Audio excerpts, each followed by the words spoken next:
अस्सलाम वालेकुम क्लास 6। आज आपका जो लेक्चर नंबर 2 है वो पोएम है आपकी मदर टू सन। और आप जैसा कि देख रहे हो आपकी टेक्स्ट बुक में ये पोएम है mother to son, page number आपका 2 है।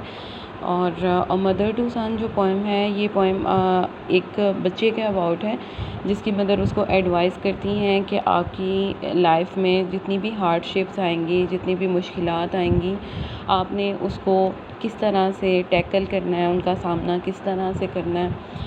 तो उसके अलावा इस पोएम में जो बताया गया है वो यही है कि ओवरकमिंग डिफ़िकल्टीज़ जो हैं वो लाइफ में आती रहती हैं। और जो मदर है वो कितनी मतलब समझदारी के साथ, इंटेलिजेंस के साथ अपने बच्चे को समझा रही है। तो this poem is about overcoming difficulties. Life for the mother has been very difficult but she has not given up. वो अपने बेटे को समझाती है कि लाइफ बहुत मुश्किल है और आपने इसको किस तरह से मतलब अपनी लाइफ को गुजारना है। तो यहाँ पे आपके पास सबसे पहले वर्ड्स टू नो हैं। तो ये जो climb in means climbing, ant informal, has not, also a contraction of am not. ये सारे वर्ड्स वो पोएम में यूज़ हुए हैं इस तरह के, ये आपके स्टैंडर्ड वर्ड्स हैं, ठीक है। तो आप अपनी बुक रीडिंग में भी देख सकते हो कि मदर ने किस तरह से बेटे को एडवाइस की है। Well son I will tell you life for me and been no crystal stair, कि लाइफ आपके लिए बिल्कुल क्रिस्टल नहीं है, शफाफ नहीं है। It's had tacks in it, इसमें शॉर्ट नेल्स हैं and splinters and boards torn up and places with no carpets on the floor bare, but all the time I have been a climbing on. ये जैसे ISE लिखा है तो ये आपका standard word है, आप इसे लिखोगे आई हैव, ठीक है। And reach in, land ins means landing, ठीक है। And turn in corners and sometimes go in means going. Where there and been no crystal no light so boy don't you turn back. अगर वो बेटे को advice करिए कि अगर आपको कोई लाइट नज़र नहीं आती तो आपने वापस नहीं आना। Don't you set down, set down means sit down on the steps cause you find it kinder hard. Don't you fall now for I have still go in going. Honey मतलब उसका निक नेम है जो अपने बेटे को प्यार से वो दे रही है। और and life for me and be no crystal Langston Hughes ने ये पोएम लिखी है।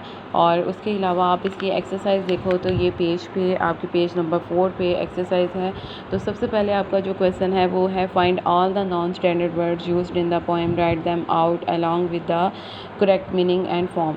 तो नॉन स्टैंडर्ड वर्ड्स जैसे मैंने आपको बताया था कि पोएम की रीडिंग में आपको मिलेंगे कॉज, तो उसका जो नॉन स्टैंडर्ड वर्ड उसको करेक्ट करके आपने लिखना है वो होगा because, Kinder, kind of, ant, has not, ये सारे आपके स्टैंडर्ड वर्ड्स आते हैं। Climb in, climbing. और सेकंड है right the sentences using standard and grammatically correct English. तो आपने ये सेंटेंसेस को ठीक करना है। जैसे आई से एक्सपेक्ट इन, तो I am expecting a friend for dinner.